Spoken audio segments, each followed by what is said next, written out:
Welcome to episode 20 of the Hoop Threads podcast. Here with our NBA Roundtable again to go over some NBA postseason questions and kind of recap the playoffs real quick.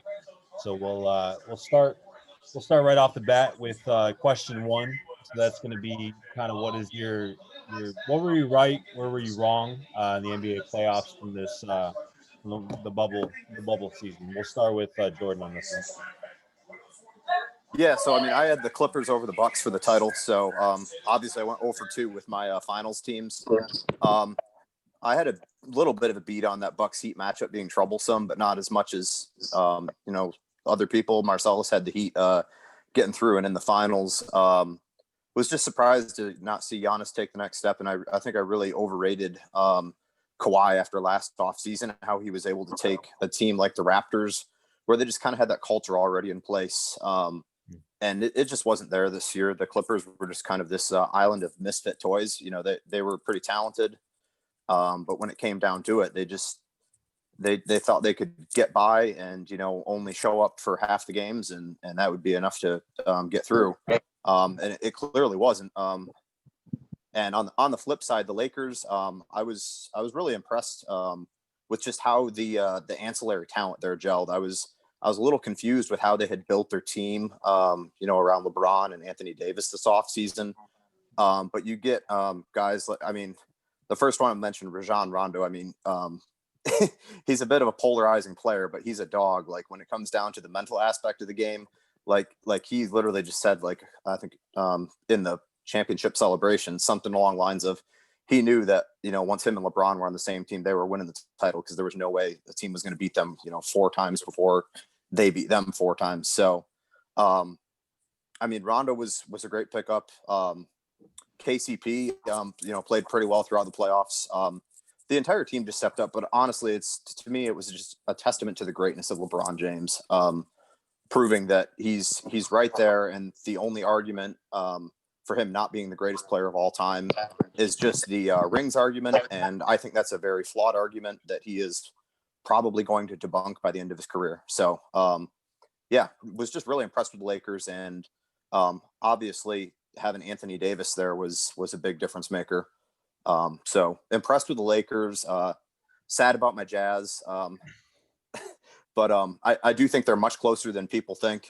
Missing Bogdanovich this offseason or postseason. I've seen some offseason posts that have them power ranked down at around 12, while the Nuggets are at 3 or 4. And I'm getting a lot of vibes of the Trailblazers from last year when they went to the Western Conference Finals and everyone was all up in, feeling what they had going on. But I think the Nuggets may be due for a little bit of regression. They've got some interesting moves to make this offseason with Jeremy Grant, Millsap, some of their other guys. I think they're actually at a little bit of a crossroads there, and you could see them take a step back next year. Whereas, again, the Jazz were right on their tail and didn't win the series, but, came as close as you could to winning the series. So, that's what I got. We'll segue over to Tyler Sollenne. I'm sure he's got some thoughts on playoff Rondo being pretty legendary. But my biggest takeaway was KCP. That was the biggest L that I probably took. He really stepped up, hit some key shots, key moments to kind of put them in the lead, maintain the lead, regain the lead. I saw an interesting stat when I was going through his stats for the playoffs. I know that box plus minus isn't the end all be all of statistics, but in every single Lakers postseason loss this year, he had a negative box score. Every single one. Damn.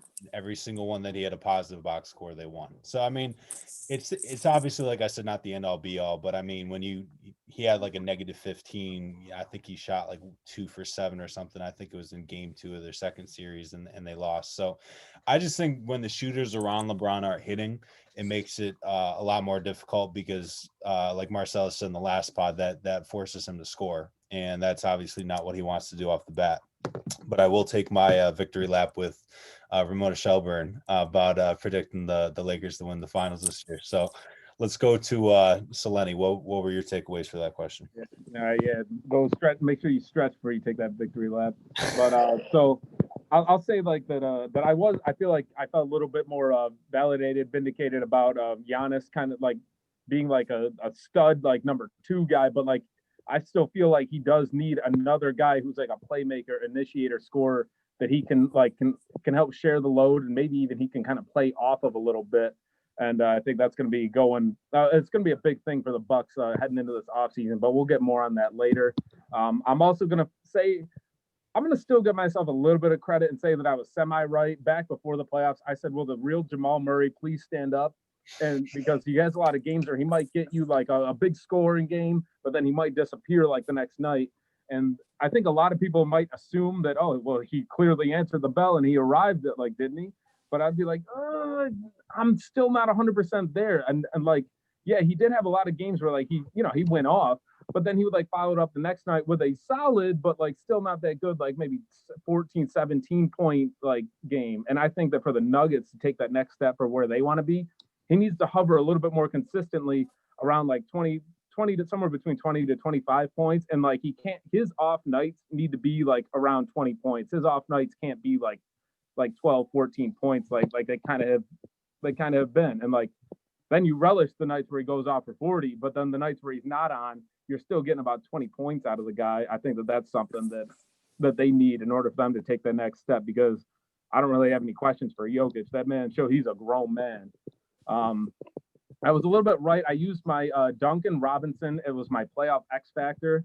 I shared those stats about how the Heat were plus 13.5 points per 100 possessions with him on the floor with Jimmy and Bam, which is in the 98th percentile, versus about 9 points per 100 when they're on the floor without him, which is in the 12th. And I think he showed up at least one game in the finals where he went crazy and made everyone that was a D3 a little bit proud. The spots where I was wrong, though, I was definitely wrong. I mean, I know that I said something about the Heat being able to upset the Bucks, but when it came prediction time, I didn't have the goal that Marcellus did to stick with it.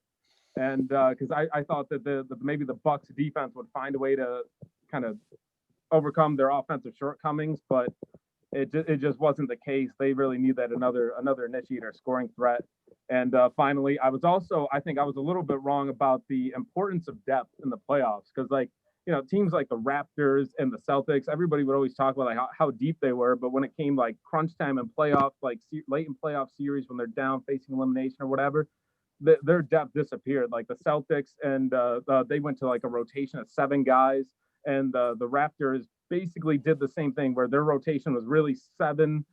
There was I think like one guy maybe got like 10 minutes a game, so if you want to count that, 8 guys, but like really like around 7 guys was their depth. And I mean the depth really kind of disappeared in the playoffs. Like it might show up to help you, but it's not something that I think that when I'm doing playoff predictions going forward, it's something that I'm going to have to discount a little bit. Valid. Let's move on to Marcellus. What you got? Like Sollenne mentioned, my main thing is the Heat being in the ship. I feel like before the playoffs started, I said a number of times I thought Jimmy Butler was one of the best players in the league repeatedly, and he showed that. I think a lot of people didn't believe in him to be that caliber of player, whether it's because of what he does in the offensive end or what's happened in his last 2 stops or last 3 stops essentially.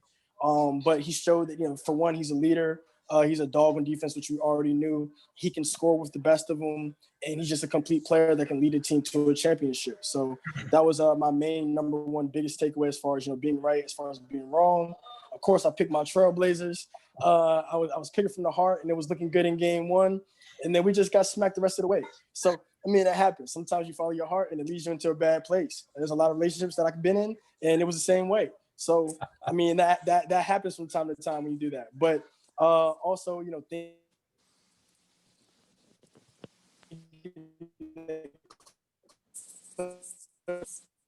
can't hear you, Marcellus. Go again.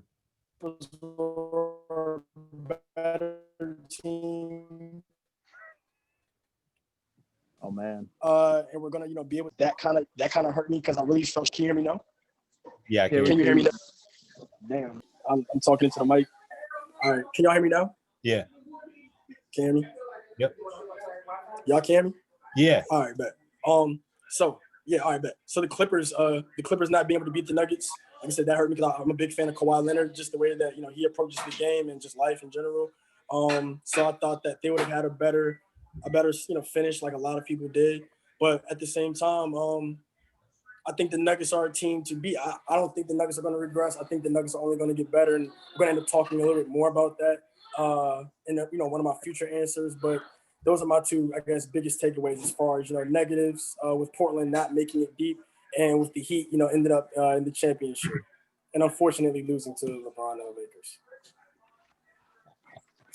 You're a big LeBron fan. We know that. So let's move on to the second question. The player who has said that they want out or you think wants out to compare with an interesting destination or impact on the landscape next year. Let's start with Sollenne. He looks ready to go here. Okay, so I'm kind of getting a 3-for-1 here, where I'm mentioning 3 guys who have all, to varying levels, have all said that they want out.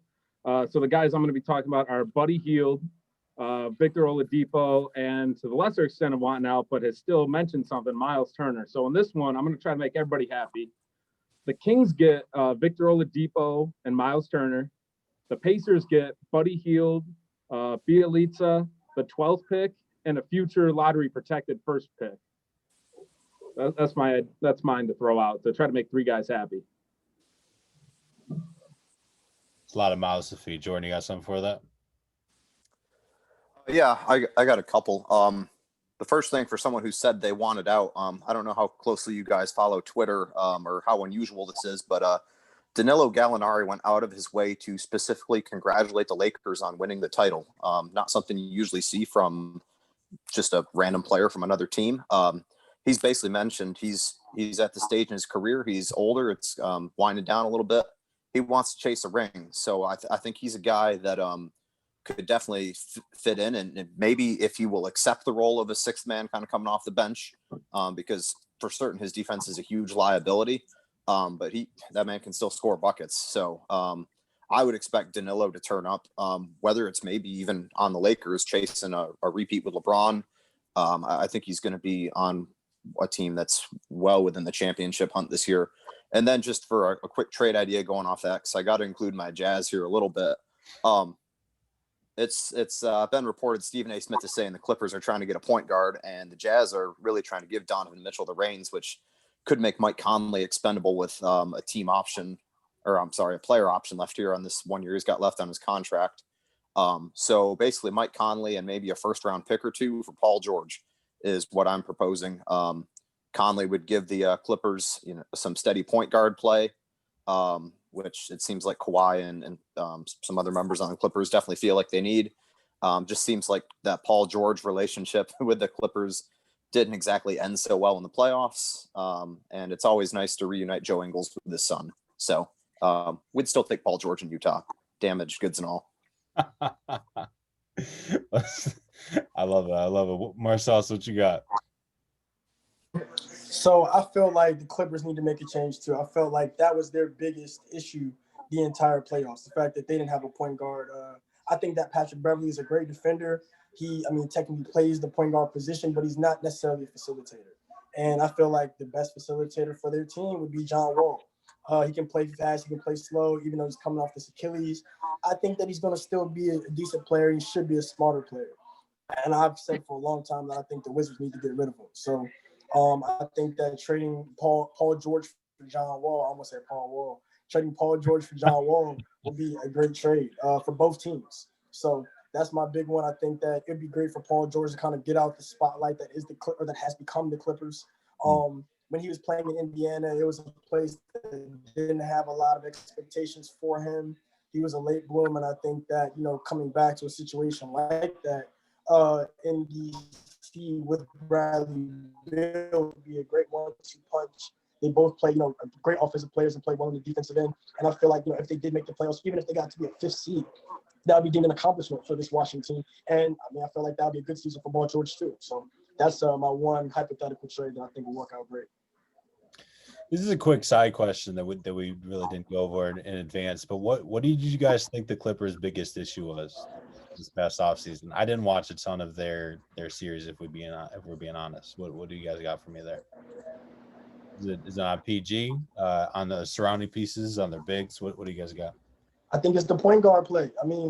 If you look at the way that Kawhi Leonard played this year versus, let's say, 2 years ago, even 3 years ago, he's almost becoming like this LeBron, I want to get the ball, I get the rebound, I come up, I facilitate.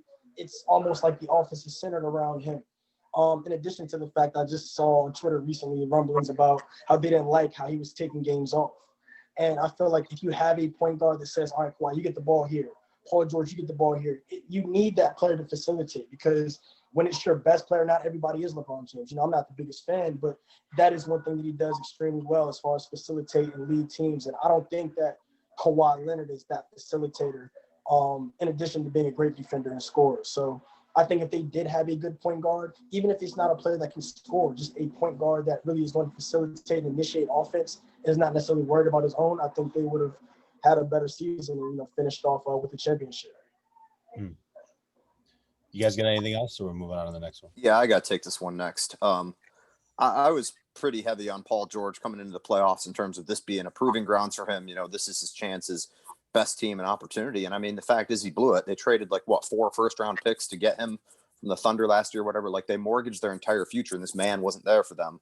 When you have Kawhi Leonard and Paul George, Pat Beverly should be a serviceable point guard. You shouldn't need to be trotting out a veritable all-star team at 5 positions across the floor.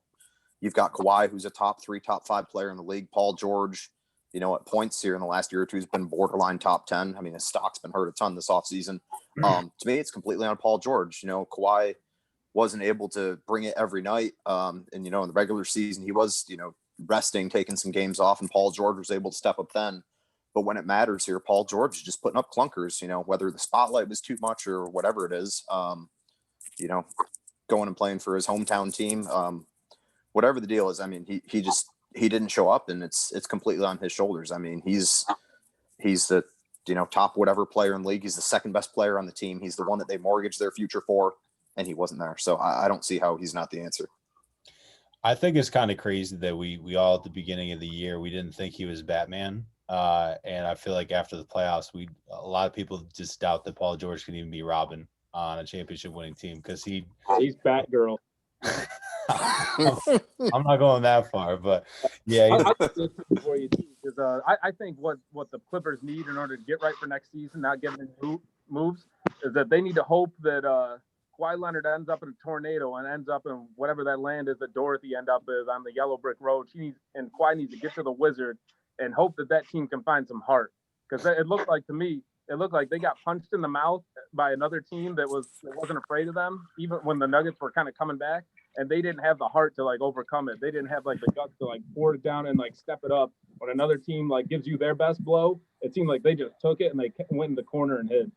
They had no problems making fun of the Mavs that one game that they aired us out and talking trash the whole rest of the series to us. When the 2 seeds beating up on the 7 seed, they felt like big tough guys. But as soon as they met an opponent that was a little bit more experienced, wasn't afraid of them, they had no answer.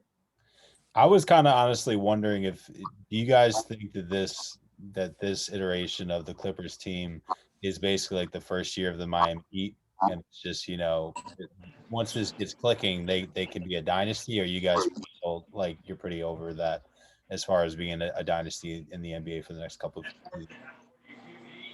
Yeah, I felt that way. I thought that it reminded me a lot of the whole Kawhi and Paul George thing. Reminded me a lot of that first year of LeBron D Wade of okay, you take your turn. Okay, let me take my turn. It's one of them needs to step up and be no, I'm going to be the man and I'm going to figure out who gets a turn. But like Marcellus said, I don't know if Kawhi is quite the facilitator at LeBron's level where he can step up and do that. I think that they probably do need someone else, even if it's someone like Ricky Rubio, just to come in who can play decent defense and just help set up and run the offense. A guy like that, or even TJ McConnell would probably be low key a cheap one that they could realistically go after. That might, I'm not going to move the needle at all, but it might be one of those subtle things that nobody realizes, but subtly it just kind of helps the offense just run a little bit more smooth.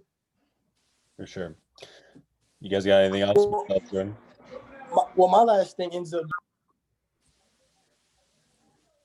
Oh boy, we lost him for a second there. Yeah, Marcellus is going to make you edit this one.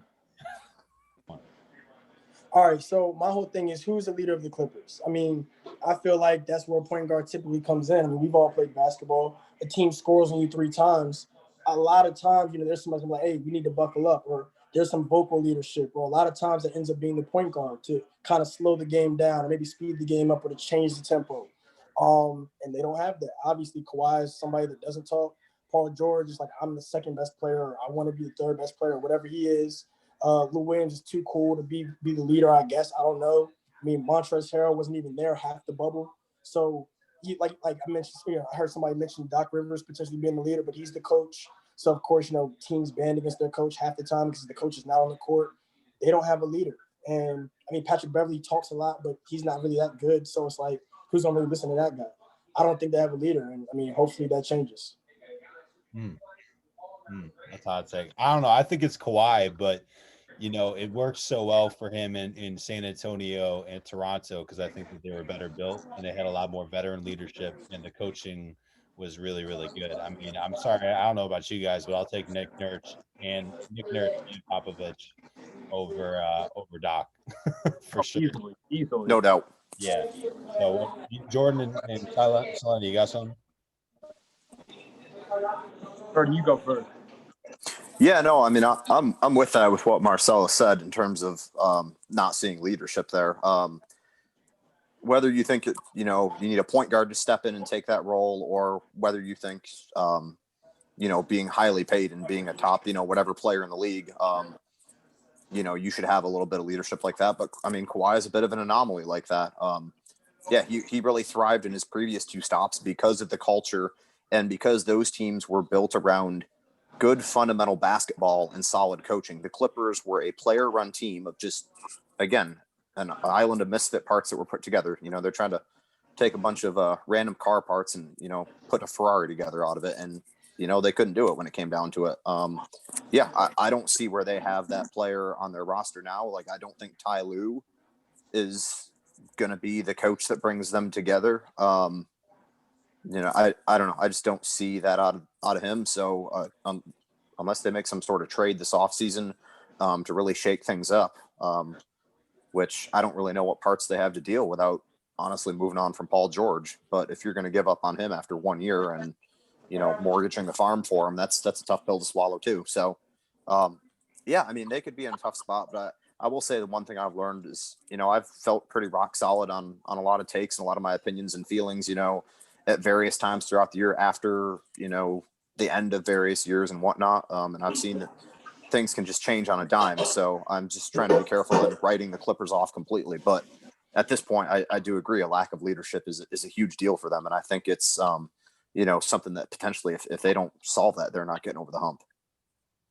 Sure. So Lenny, what you got? Yeah.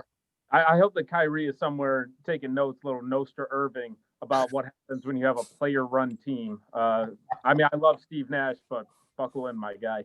But as far as the Clippers, I mean, yeah, it's like I 100% see that lack of leadership because I think it became very apparent when you get how many games in a row did you see Paul George go 1 for 14, 2 for 13 on threes, and clearly nobody pulled up next to him in the locker room, put their arm on his shoulder and been bruh, stop with that, get to the basket, come on, if it's Brick City, stop chucking, get a couple trips to the line and get yourself going. Nobody stepped up and did that. So clearly it's just kind of a just throw them out there, let them figure it out on their own kind of thing. And I don't see Tyree switching that up because that's exactly what he did in Cleveland, where it was, Bron, you run the show. I'll be here to talk to somebody. I might get in Channing Frye's ear, but as far as Kyrie, you got to go handle that, so I don't see anything really changing under Ty Lue. I don't know. I disagree with that. I think he's better at managing personalities and kind of keeping the ship afloat. As far as, running offense and stuff, I don't know that I have a ton of faith in him, though. Let's move on to the third question, the biggest storyline in the NBA this offseason. So I'll start. I think that Houston and or the LA Clippers are really going to have to shake up the roster this offseason, and that's really going to affect the power structure in the West. If they move on from Paul George, like Jordan said, they're really mortgaging. They already mortgaged their future once. If they move on from him without getting much back, he's got really low value right now, at least compared to where he was, a year ago. So, and I think Houston, just the way that situation is right now, no coach, no GM, and an owner that very clearly sounds like, because they're not at a championship level, it sounds like he wants to break everything down and start over again. And I mean, Westbrook, what makes 30 something million, almost 40, and Harden is around the same number. So I think we might be seeing a fire sale in Houston pretty soon here. What you got, Jordan? Yeah, so I mean, I'll piggyback with you off Houston a little bit. So my two are Houston and Philly. As much as I'd love to hear more about small market teams, when I think of storylines, I mean, what are you going to see on ESPN and all the big name outlets? You're going to see these big, big market teams. And I think specifically with Philly and Houston, they've had very analytically driven and kind of unique hires in their front office and in their coaching staffs. Over the last, I guess, 4 or 6 years or so, kind of ever since the Sam Hinkie and Daryl Morey experiment started. And I mean, they've had varying degrees of success. In the beginning, I think you could say Philly had pretty wild success to go from, bottoming out and tanking all the time to accruing the talent they had. But then, about 2 or 3 years ago, they kind of just kept trying to take steps forward, but they kind of just kept shuffling sideways. And they've just kind of been stuck there in limbo, just in a really bad place to be. I mean, the Celtics made mincemeat of them in the first round this year. That wasn't even a series. And the Rockets, I mean, I think we've seen what the ceiling of that team is. And obviously with new coaches going to be in place with both of those teams, working through new front offices. And I think I made a prediction that Elton Brand in Philly may not be there too long, although buying himself some time with a new coach. So we'll see how it goes here in a year or so. But I mean, I think Philly could, their front office could be in upheaval too if they don't make a serious move to contend here this next year. I think they've got to make a conference finals. They still haven't even done that. So, what are they going to do? They've got a lot of stars, a lot of firepower out there. I mean, you got Westbrook, Harden, Simmons, Embiid, even like Al Horford and Tobias Harris are brand names, even sitting on big salaries that could command interesting trade packages and shift the balance of power in certain ways or make teams relevant based on where they go to. So that's what I'm really curious to see, because I think that's just it's really fascinating to see franchises like that are very close, but they're just kind of completely tearing down because they know that what they were working with wasn't going to quite get there. And so to be able to do that without bottoming out and kind of try to rebuild on the fly and still make improvements, I think is going to be interesting to see how they do that. What you got, Marcellus? I mean, I hate to continue going on the Clippers, but I feel like that's the biggest offseason storyline. Yeah. But the one that I'm going to talk about this time is going to be the Heat. I think that the Heat showed a lot of people that they were only really one piece away. And maybe that's just this team, maturing and gelling, continuing to gel. Maybe Tyler Hero comes back and he's an improved player because he is in year 2. And, he's a better player. He's the missing pieces they need, that extra scoring punch. Maybe Nunn comes back and he's, improved himself, and that's all that they need. But at the same time, it does seem like Miami attracts free agents. And that whatever they were missing, whether it's another big to really help them rebound, to be formidable inside. I know Myers Leonard was kind of hurt. I know Olynyk didn't really play up to I think what he can do, but at the same time, I think that them getting another piece that can kind of score to take some of that pressure off if Jimmy Butler's not having a good night or Bam is hurt or any of those things that we saw happen in the finals, will end up becoming the biggest offseason storyline, and seeing if they can get back to those finals. Yeah, I think Miami too. I don't know what their draft pick situation is like this year. I think they own their first round pick, but there's a couple like heady point guards, Cassius Winston that will be available toward the end of the first round that they could trade for. And if they have someone to facilitate, depends what they do with Goran Dragic. But if they have another facilitator that can really handle the ball and take care of everything and run the offense, I think Jimmy Butler just ran out of steam running everything with Goran Dragic being out, and that really. That was really the only hole that I saw in the roster construction. Sollenne, what you got? Yeah, well, I mean, I got some ideas for that, but we're going to save for solving that Heat puzzle. I got that one for a future pod. But as far as ours right now, for the biggest offseason storyline I got, my question is, how much does Giannis really like Chris Middleton? Because if you look at the way that the roster is constructed, I mean, in terms of big salaries, like in order to bring in a big salary player, you got to send some out because they're up against the cap, and Milwaukee's not going to go deep into the luxury tax. So you got to match salary. So that means Eric Bledsoe, he's like the next, like probably the third highest paid player, but he's not going to bring in the kind of like player in return that was really going to move the needle too much. You probably are going to have to like downgrade there. But so that just means that trading Chris Middleton is kind of like the only other recourse that they have if they want to bring in someone else. And I mean, so like to me, if the Bucks are really going to try to like keep Giannis, the only way that they're going to be able to do anything is by trading Middleton. Otherwise, they're just basically looking at either straight up running it back or just running it back with like maybe a couple of like role players that are a little bit different, which probably doesn't move the needle in terms of their playoff implication, because we already saw how their rotation, like the rotations in the playoffs, shorten up. And I don't know who that they could bring in like that would be able to impact the rotation other than moving Middleton. I kind What of about Bledsoe and filler for Oladipo? I don't know. I mean, if you're Indiana, do you really want Bledsoe? I mean, you already got Brogdon. I mean, and you got Holiday, like you just drafted, who has some promise. Like I don't know. If I'm them, I don't want Bledsoe.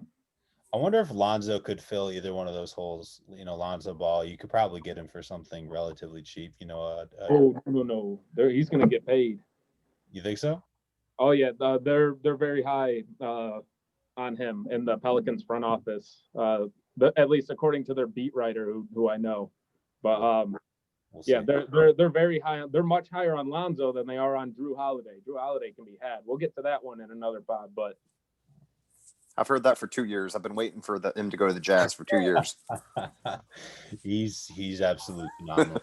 super underrated. All right, Sollenne, did you have anything else on that one? Nah, yeah. I mean, I do have a potential trade. I'm going to throw it out this one just because I got all these future potential trades. This is just a fun one, just for like the Middleton. What could we even be looking at for a Middleton type thing, just so that it's not all just me talking? How about you trade over? So the Bucks give up Chris Middleton and George Hill, the NBA 3-point percentage champion from this year, George Hill, in exchange for CJ McCollum, Trevor Ariza, and Nazir Little, your boy. Like, who's the second guy? Trevor Ariza. Ariza, yeah. I don't think the Blazers do that. We got to have a Blazers fan chime in here. What you got to sell? You like that?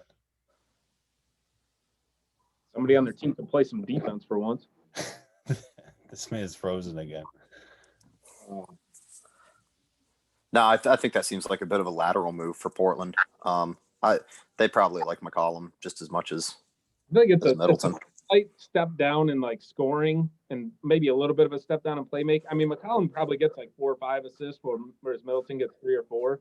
But I mean, I think that at least if you're Portland, your step up is like, well, now we can play some defense.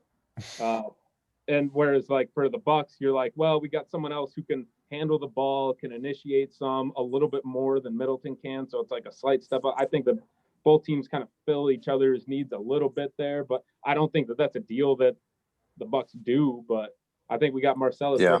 Marcellus, what are your thoughts? So is this McCollum for Middleton? Is that what you said the trade would be? It is Middleton, and don't sleep on George Hill. It's a solid piece. Oh, no. All right, so listen. I can't stand Chris Middleton. I don't think he's a good player. I don't think that he's this player that everybody thinks he's. I mean, I guess you can say good is a relative term. But this top 15, top 20 player, he's not that. He can't create for himself. Yeah, they are. Yeah. He's not. He can't create his own scoring. Like, he's not an initiator. He's an average rebounder, and I feel like they gave him the reins. I think that they felt he played better with Giannis than Jabari Parker did. And, I mean, that's arguable. But I would hate to have Chris Middleton on my team because I feel like you're not going to get what you think you're going to get. And had he been the player that he's supposed to be, they would have no problem getting to the finals. But I don't think that he's necessarily playing his part. I think that he can shoot, yes, but I don't think that he's really that scorer that you really want to have that's going to get you a bucket in crunch time. I don't think that he's necessarily that defender that's really going to get you the stops that you need as far as being able to stop Jimmy Butler. So you're really getting a average player that isn't any better than Bradley Beal or a lot of guys that I think are better shooting guards or better wingmen. Now, I understand his numbers may be good, and he plays with the Greek Freak. So, of course, his numbers are going to be a lot better because the Greek Freak attracts so much attention. So if you're a shooter playing with him, of course you're going to have great numbers. But I would be disappointed if he came to the Blazers because I don't think that he necessarily makes us any better, taking away any of the star players that we really have. I think that we've needed a three, but as you see, I mean, us having just Melo or Aminu, I mean, is enough for us. I don't think that we need a big name three. Mino's on the Magic right now, so you guys need somebody out there. I mean, Melo can go 48. I like having Melo, honestly. I think Melo's a good fit for us at the three. I mean, then it's like you got a whole backcourt and one of your forwards now who not one of them is playing some defense. That's a lot to ask of Nurkic. And that's true, but I think that if we have a better if we would have scored more points, it would have applied so much more pressure on those teams that we weren't able to defend. I mean, we're trying to score, but we have two small guards that we're trying to do all this scoring. And Nurkic had just come back, so I think that we just hadn't had enough time to really gel going into the bubble. And I mean, we had some great games. Dame played out of his mind, of course, but I think that had we had a full season with that team, we would have played enough defense to at least get us to the point where we can score enough points to make it tough on other teams. But I don't think that we just gelled enough. So even though we didn't play defense, but I mean, a lot of games the Lakers weren't playing defense that great either. So, and they ended up winning the championship. They had LeBron James. Yeah, I also had LeBron James. But the whole point being is that I don't think that Chris Middleton is that great of a player as far as for the pub that he gets. And I don't think that if he were on another team other than the Bucks, I don't think that he's really an all-star player, honestly. I wanted to just chip in with one quick thing on Middleton. So I think for me, what I've kind of come down to is that he was picked 38th overall. He was a second-round guy. He didn't come in with a lottery pick pedigree. So I think people are still expecting constant improvement from him, where he may be maxed out in terms of how far he can improve as a basketball player. Whereas you have some of these other guys that come in with just more talent that can and room to grow, whereas Middleton's already done so much of his growth to go from a second round pick to someone who's putting up 20 plus a night and playing second fiddle on a team that has serious title aspirations.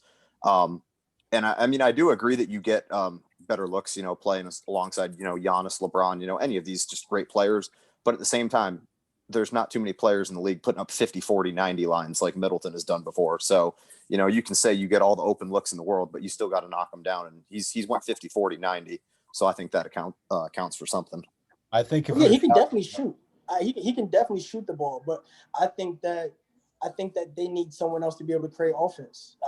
And I think that if he was on the Blazers, I think that it'd be great to have a shooter. But I think that if you take away CJ McCollum, who is somebody that does create his own offense, that now you're back. Now we'd kind of be in a similar situation to what the Bucks are in. Whereas, we need somebody else other than Dame to create offense. And then what happens? Do we throw it in Nurkic or I don't know. And I know that we've gotten way off of the question lines. And I think that he is a great shooter, but it's just overall player. It just hurts me. I was also a big Jabari Parker fan. I feel like he ruined the Jabari Parker wave for me in addition to his terrible knees. So I've been on the vengeance for years now. He ruined his own wave. I think there's a big difference between Chris Middleton during the regular season and Chris Middleton in the bubble. I don't think he looked like his regular self. He just was off. And he came into the bubble out of shape, at least from what I saw. Let's move on to the player that you think will make a big jump this coming season. Let's keep this quick, and then we'll move on to our last question. So I'm going to start on that one. I think Keldon Johnson is going to take a big jump next year. This past season only had 17 minutes a game, had a lot of injury issues. I think he missed 30 games at the start of the year. He played 15 minutes here and there, and then they sent him back to rehab his injuries. So averaged 9 points, 3.5 rebounds, 1 assist, 1 steal. And then in the bubble, he played pretty well, especially toward the end of it, at a pair of 24-point games to end the year. I just think, especially depending on what happens with LaMarcus Aldridge, and why am I blanking on his name? The shooting guard right now from USC, DeMar DeRozan. Yeah, I think depending on where they go, either at the start of next season or before the following season begins, I think he's going to take a big jump. He's going to be a big part of the offense, him and DeJounte Murray. are solid players. I don't think any of them have the potential to be stars, but I think he can really outperform where he was drafted and can really put up some numbers with the time that the more playing time that he'll be getting next year. So let's go next to Jordan on that. Yeah, so I struggle with this one. We kind of talked about in the past, like the most improved player. I know this is not necessarily what we're trying to, pick out with this, but you can just look at like what that voting was like this year when you had so many different players involved. You had Bam, Devontae Graham was a big snub. To me, that's like kind of what we're trying to get at. Like, who is the guy that's going to go from like averaging 3-4 points a game to, all of a sudden 18? I mean, a jump like that is fairly unprecedented. And honestly, if we were able to, tell you who that was, we would probably be doing something else besides just doing this pod, because if you can nail that, you got an eye for talent. But with that said, I want to stick with the same team that Devontae Graham's on. I like PJ Washington from the Hornets. I don't think he's going to take as big of a jump numbers wise, because I don't know that people appreciate how good he was this year. He came in late lottery, and I'm just at the point where basically, much to Proya's chagrin, any Kentucky player that comes into the league, I'm just going to expect to kind of outperform, because they just don't really get a chance to necessarily show off their full skill sets in college, because Calipari just has so much talent there. I mean, I think you've seen a number of Kentucky guys really just spread their wings in the league. So anyways, PJ Washington put up 12 points a game, over 5 boards, 2 assists, and a steal and a block last year.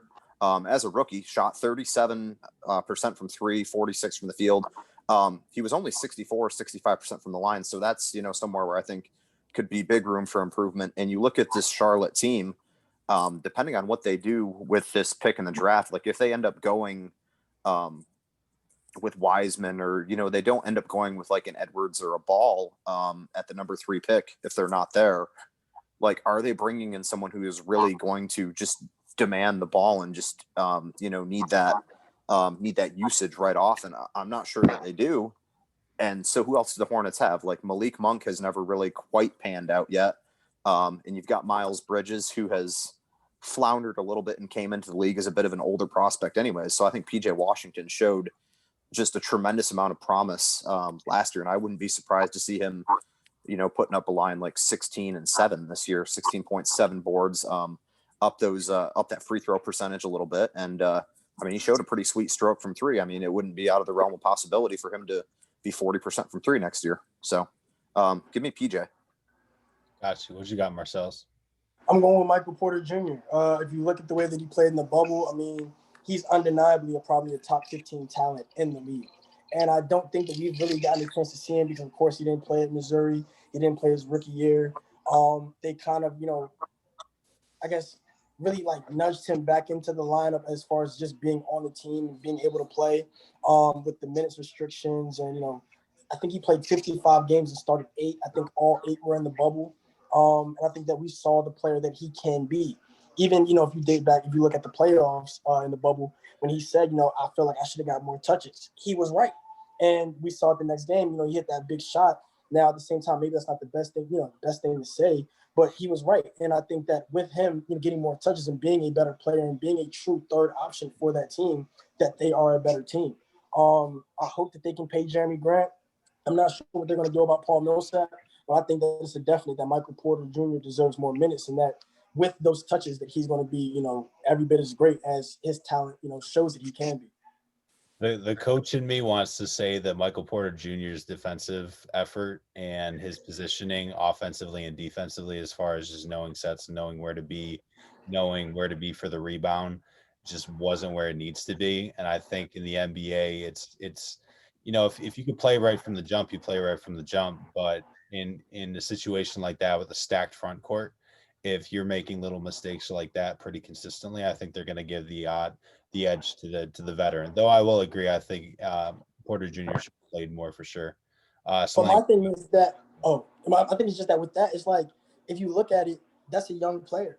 Like that's what he's pretty much he's really a rookie. And you need time on the court to get some of those things out the way. Like what he said in the interview, you have to have interviews in those moments to get some of those mistakes out the way. And I feel like the more that they let him make some of those mistakes, the better off their future as a team will be. I mean, I think it's more of a question of focus. Like it's a matter of focus. If you're focused on eliminating those mistakes versus hitting threes, you get what I'm saying? I think True. if he focused on those moments, then he would get more of the court time. So I think kind of one beats the other a little bit. Tyler, what you got? All right. So, like Marcellus said, man, he probably still is a rookie because, as far as I'm concerned, if Ben Simmons is still a rookie, everyone's still a rookie. But my guy, who I think could take another step next year is DeAndre Ayton. So I got a couple of little advanced analytic stats for you. So one of them is that on drives when Ayton is the help defender, the Suns allow 0.85 points per shot. And that's a better figure than even Rudy Gobert has with the Jazz. Also, Ayton allowed 0.975 points per chance on in those situations as a rookie. So, you can see that improvement there. But that number is already ranks 5th in the league in effective field goal percentage allowed, behind only Giannis, Gobert, AD, and I guess somehow DeAndre Jordan is still doing something. But, yeah, he made that list. So take it for what it's worth. But also, even more encouraging is that he upped his block rate from 2.6% as a rookie to 4.5% last year. He's spending the 7th most shots per game within 10 feet at the rim, 10 feet to the rim, ranking 8th in the NBA in field goal percentage allowed in those situations. So, I mean, I think that, for him, it's a lot of